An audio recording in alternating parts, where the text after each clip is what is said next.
Greetings, humans. Ding, ding, ding. Welcome to the battle of procrastination versus perfectionism. In this corner, we have procrastination. It keeps you from getting the most important things done in your life that would make you happy and get you where you want in life.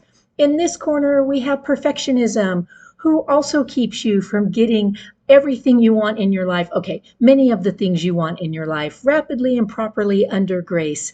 So, who will win the battle today to keep you from getting those things in your personal and professional life? Place your bets now.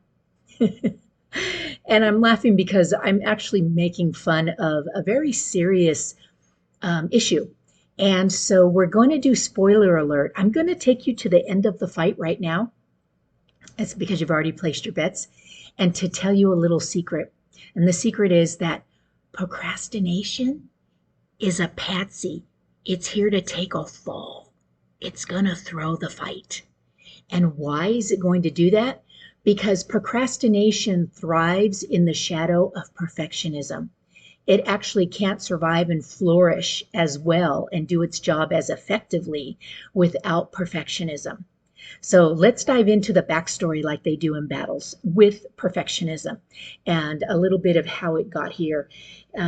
We'll also talk about nature versus nurture next week because that plays a role in this as well. But for now, the backstory of perfectionism begins with the fear of failure. When we believe that we could fail or not be good enough or not be higher than the bar, then we just won't do it.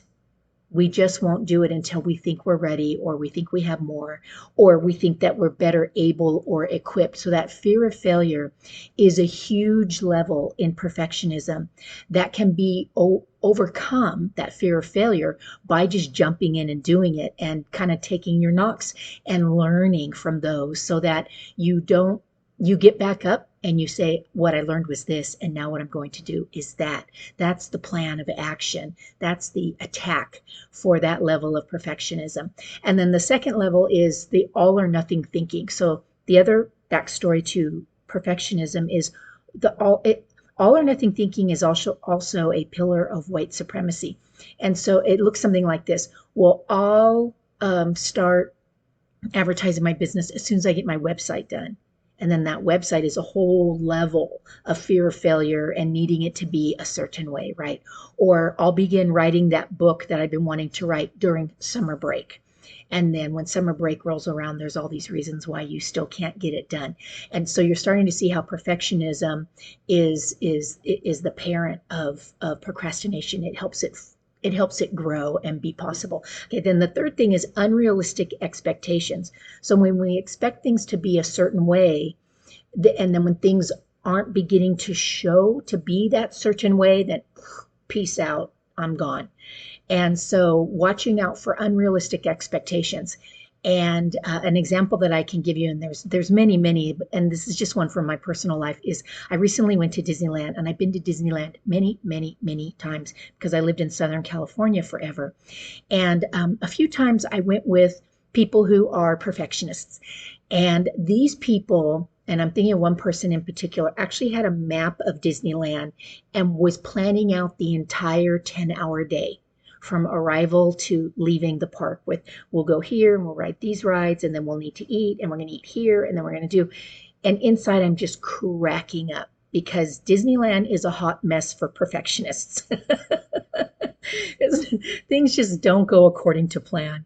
Rides shut down, rides that were shut down open. It's hot. You need a break. It starts raining, whatever. So the point being said is be careful for that all or nothing thinking, that white pillar of supremacy.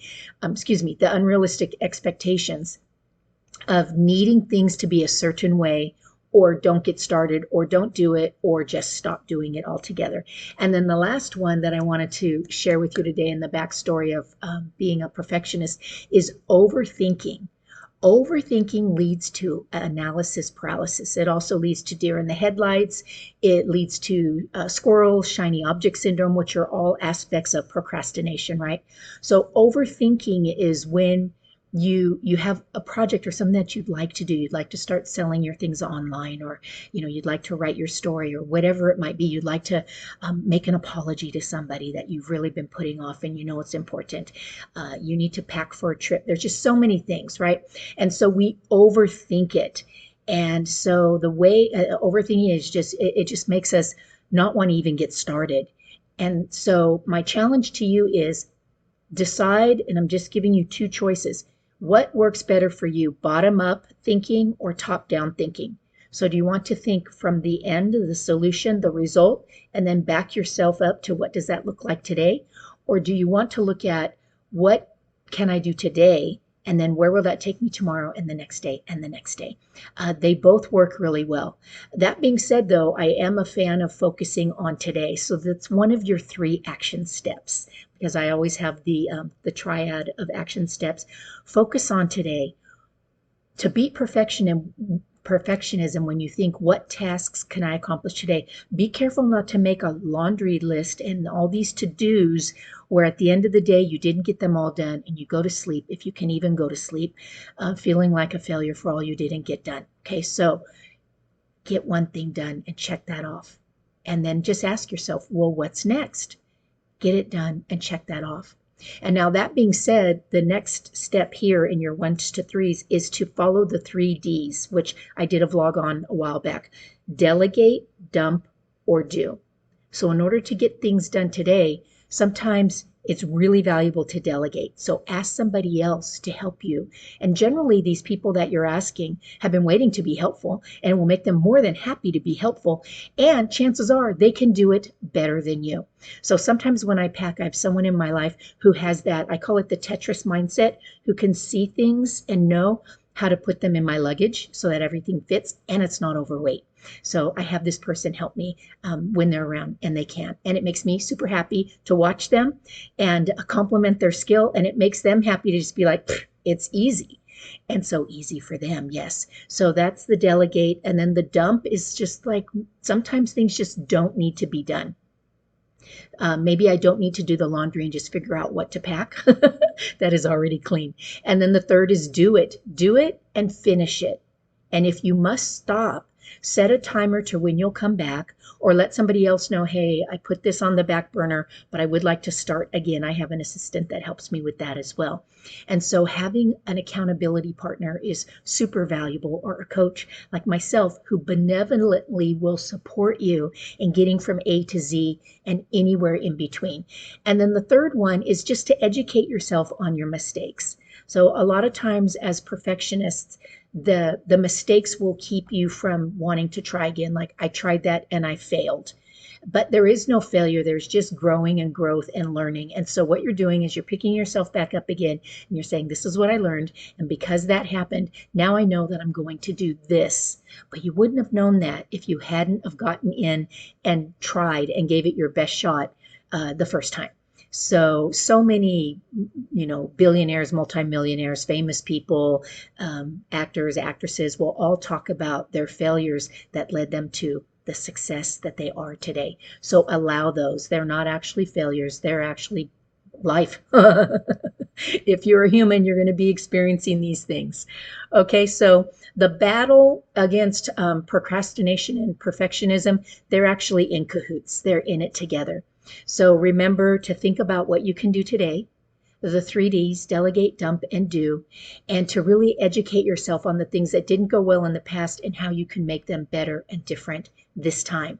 Okay, so I promise to hold your hand and get you through any project, any fear, anything rapidly and properly under grace, because that lights me up.